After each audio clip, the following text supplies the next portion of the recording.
Hello and welcome back to Manga Storian. My name is Benny. I own a channel called Comic Storian, and I like to talk about manga, hence this channel. And today I want to talk to you guys about the book Zom 100, The Bucket List of the Dead.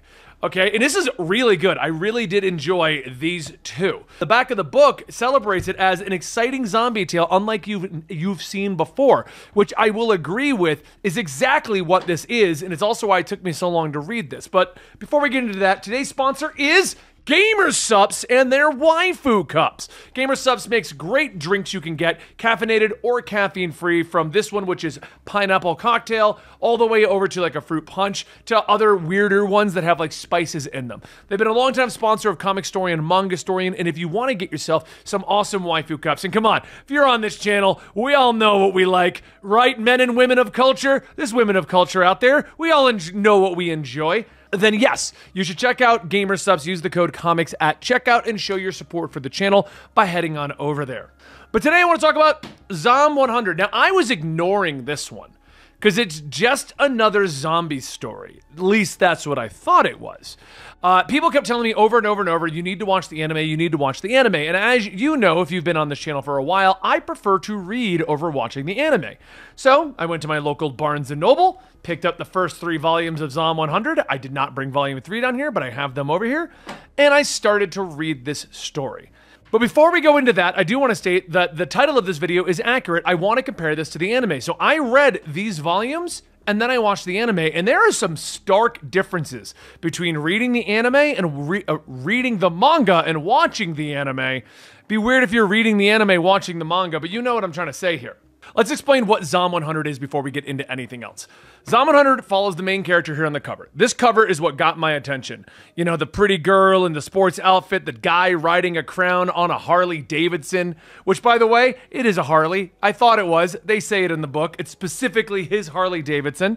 But it's the adventure with Akira as he's trying to figure out how to deal with the zombies. But the zombie invasion is a vacation.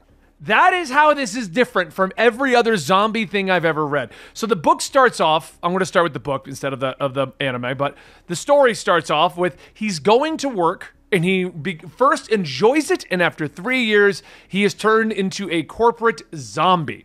Basically being a zombie that he doesn't want to be while, you know, doing his job.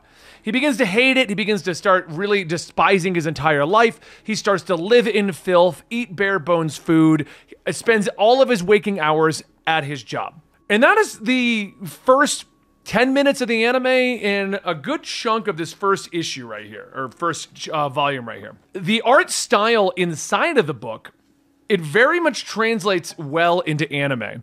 I read a lot of manga. Some of them don't translate very well, but this is very much a modern art style where you could just see how it's going to move in motion. Like it was drawn with that in mind and stuff like that, okay? But if you look right here, this is a good page right here to show how dark it gets. This manga gets very dark, okay? Obviously, we got zombies. We got people falling apart. Let me find another good page with a bunch of zombie guts and stuff. We got zombie blood. We got zombie action. But his attitude towards it is that it's a vacation. He's finally free of his job.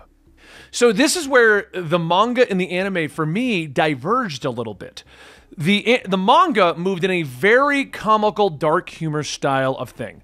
Case in point, he realizes that the zombie apocalypse has now happened, and his first reaction is to go and profess his love to the love of his life. That happens in like the first episode of the anime, and it happens in the first half of this manga. So I'm not really spoiling much. Obviously, a zombie apocalypse has happened. He arrives there, and the girl that he loves has been sleeping with his boss. So he finds his boss there, but his boss has turned into a zombie. Now, the way it's handled in the manga, in my opinion, is a very dark humor way. Like almost like Akira, the main character, has snapped. Because he begins to try and beat on the boss zombie while giving his resignation. Like he's trying to fight against a zombie and telling him that he quits and he apologizes. He knows it's going to screw a lot of people over, but he thinks it's time for him to move on with his life. And that to me came across as very much dark humor. Like, oh, this is kind of fun. He's treating it in a weird way. Then he meets the girl that he loves and discovers that she is a zombie. And he then professes his love to her anyway, even though he knows that she's a zombie, and then proceeds to run away from her. Now, in the manga, the blood is drawn black, so you kind of get an idea that it's just straight black blood or red blood.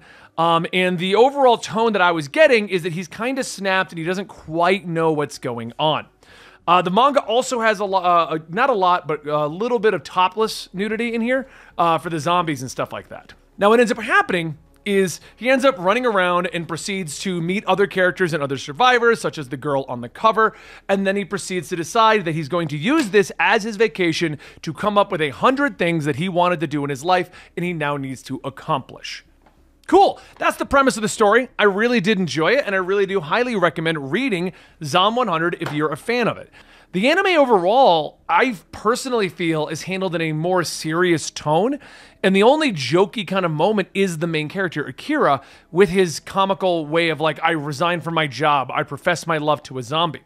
But then it also comes down to the anime feels weirdly censored, but it works. So right off the bat, they censored the minor topless scenes, which I honestly expected. Reading the manga, they're not important and they don't show up enough for it to be like, oh, this is a topless manga. Like in this first volume, there's two. And it's both two zombies running at someone for one panel. So I was like, there's no way they're going to make that fly in the anime. They're going to censor that stuff. But what surprised me was the censorship of the blood. Now, in the anime and in the manga, he professes that he is now free of his job. And since he's free of his job, he's able to see the colors of life. The anime decided to take that in a direction to use it to censor the blood. So all the blood is portrayed in like a multiple colors of paint. It's almost like Splatoon, like the Splatoon kids threw up on the zombies. Now, it's an interesting artistic point of view because you're literally taking what he said, I can see the colors of the world now that I'm free, and you're putting it into an artistic perspective within the anime. And I actually really did enjoy that, but it also adds a different spin to it. In here, it's just very dark humor, very much we just fight the zombies and I'd be stupid about it. But in the anime, it's almost like, did he actually snap? Is he actually seeing the different colors? Because you don't have color in this anime, in this manga. This manga is a straight black and white manga. So there's no portrayal of colored blood. It's an interesting decision to censor the blood that way, because it also adds a different layer to the anime. The anime, like I said, adds in the layer of, is he going crazy?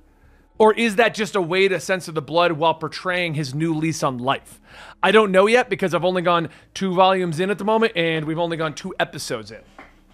So, like, obviously it could go in a different direction. But those are the biggest differences that I noticed going from the manga over to the anime. But yeah, that's the biggest things. The vibe between the anime and the manga are totally different.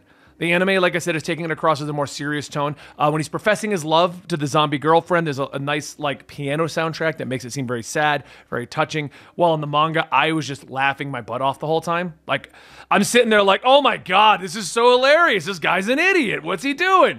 And then in the anime, it's like, he's professing his love, and I'm like, oh my God, this guy's an idiot. What is he doing? Like, that's the tonal shift, the vibe shift.